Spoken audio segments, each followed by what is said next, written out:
কেউ বলে 1,24,000, কেউ বলে 2,24,000। এখন আমরা যদি 1,24,000 বলি, তাহলে বাকি যে 1,24,000 বা 1 লাখ থাকবে, তাদের উপরে ঈমান না আনার কারণে আমরা তো কিয়ামতের মাঠে মুসিবতে পড়ে যাব। কোরআন হচ্ছে এমন একটি গ্রন্থ যে কোরআনের মধ্যে প্রায় 1,000-এর উপরে বিজ্ঞান ভিত্তিক আয়াত রয়েছে। আল্লাহু আকবার বলেন।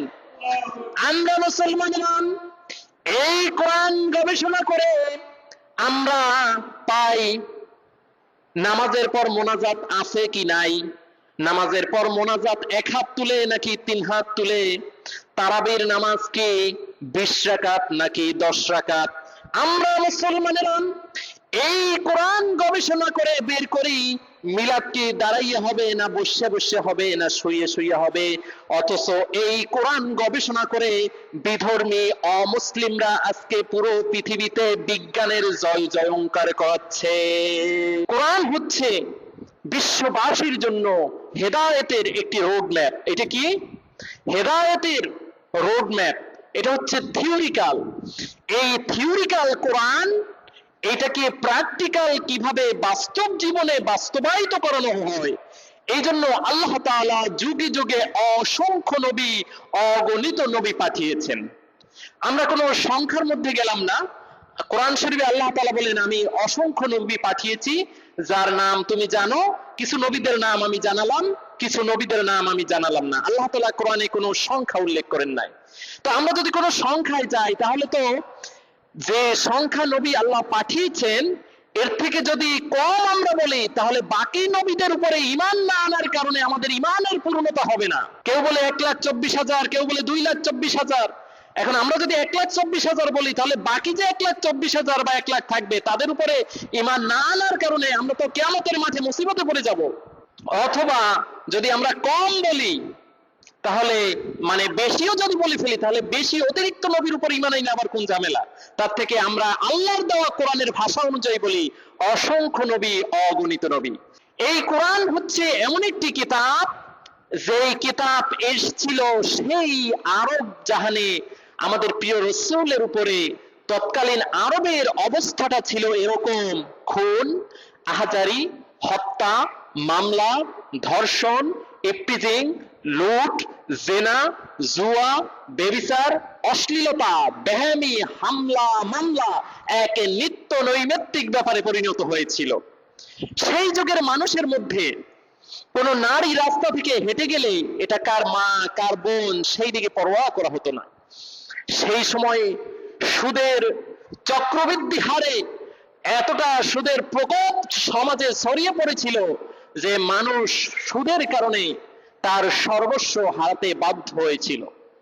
একটা উট যদি রাস্তা থেকে হাঁটতো, চলে যেত, সেই উটটা গর্ভবতী হলে সেই উটটাকে ফেরে তারপরে দেখা হতো তার মধ্যে কোন ধরনের বাচ্চা, ছেলে বাচ্চা না মেয়ে বাচ্চা। এমনটা নারীদের সাথেও ঘটেছে। সেই জাহেলিয়াত মূর্খ অন্ধকার ইগনোরেন্ট সোসাইটিতে আল্লাহ তাআলা তার প্রিয় রাসূলকে পাঠিয়েছিলেন, সাথে দিয়েছিলেন কোরআনে হাকিম, বিজ্ঞানময় কোরআনকে দিয়েছিলেন। আপনারা সূরা ইয়াসিনের নাম শুনেছেন নিশ্চয়ই। সেখানে কি বলা হয়? ইয়াসিন ওয়াল কুরআনিল হাকিম। আপনাকে দেওয়া হয়েছে বিজ্ঞানময় কোরআন। যে কোরআন হচ্ছে এমন একটি গ্রন্থ যে কোরআনের মধ্যে প্রায় 1,000-এর উপরে বিজ্ঞান ভিত্তিক আয়াত রয়েছে। আল্লাহু আকবার বলেন। আমরা মুসলমানরা এই কোরআন গবেষণা করে আমরা পাই নামাজের পর মোনাজাত আছে কি নাই, নামাজের পর মোনাজাত 1 হাত তুলে নাকি 3 হাত তুলে, তারাবির নামাজ কি 20 রাকাত নাকি 10 রাকাত। আমরা মুসলমানেরা এই কোরআন গবেষণা করে বের করি মিলাদ কি দাঁড়াইয়ে হবে না বসে বসে হবে না শুয়ে শুয়ে হবে। অথচ এই কোরআন গবেষণা করে বিধর্মী অমুসলিমরা আজকে পুরো পৃথিবীতে বিজ্ঞানের জয় জয়ঙ্কার করাচ্ছে। তারা কোরআন গবেষণা করে আজকে বিজ্ঞানের চরম উৎকর্ষতার যুগে নিয়ে গিয়েছে। আজকে দেখবেন যে বিভিন্ন ধরনের থিওরি, আমি ওইদিকে গেলাম না, কোথা থেকে পেয়েছে? কোরআন থেকে নিয়ে আসছে। এই যে বিমান একদম লেটেস্ট আবিষ্কার করা, অথচ এই লেটেস্ট বিমান এটা সূরা ফিল থেকে এর থিওরি চলে আসছে। আল্লাহু আকবার বলবেন না? আর আমাদের সমস্ত ধরনের কোরআন থেকে গবেষণার বিষয় হচ্ছে পাগড়ি কি 7 হাত হবে নাকি 9 হাত হবে। আমরা কোরআন গবেষণা করে পাই যে টুপি কি গোল হবে নাকি লম্বা হবে। আমরা বুখারী শরীফ থেকে গবেষণা করি সোজা হয়ে ঘুমানো জায়েজ নাকি বেঁকা হয়ে ঘুমানো জায়েজ। আসেন আমরা এই বিষয়ে একটা ইনস্টিটিউট করি। অথচ এই কোরআন গবেষণা করে তৎকালীন সময়ের এক একজন বড় বড় মুসলিম বিজ্ঞানীরা বিশ্ব বিজয় করেছে। সেই সমস্ত মুসলিম বিজ্ঞানীদের থিওরি আজও পৃথিবীর বড় বড় বিশ্ববিদ্যালয়ে তাদের লিখিত কিতাবগুলো পড়ানো হয়।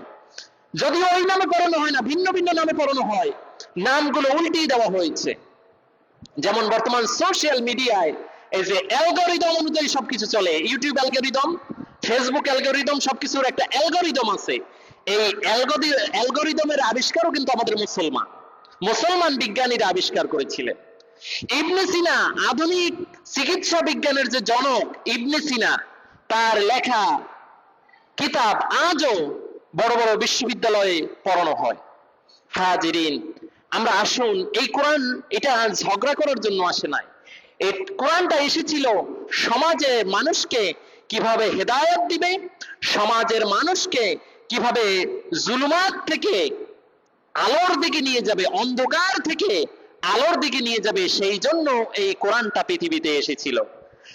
এই কোরআন যারা মানবে, এই কোরআন যারা পড়বে, কোরআন অনুযায়ী যারা জীবন গঠন করবে, তাহা মা আনসালনা আলাইকাল কুরআনা লিতাশকা, কোরআন যারা মানবে, এই কোরআনের থিওরি যারা বাস্তবায়ন করবে, তাদের জীবন বিকশিত হবে, আলোড়িত হবে, তারা কাঙ্ক্ষিত, বাঞ্ছিত, প্রত্যাশিত এবং অভিপ্রেত লক্ষ্যে পৌঁছতে সক্ষম হবে। আর এই কোরআনের হেদায়েত থেকে যারা বিমুখ হবে, তাদের worldly life and spiritual life, তাদের দুনিয়ার জীবন যেমন বিপদগ্রস্ত, ক্ষতিগ্রস্ত হবে, তেমনি পরকালীনও তাদের জন্য ক্ষতিগ্রস্ত হবে।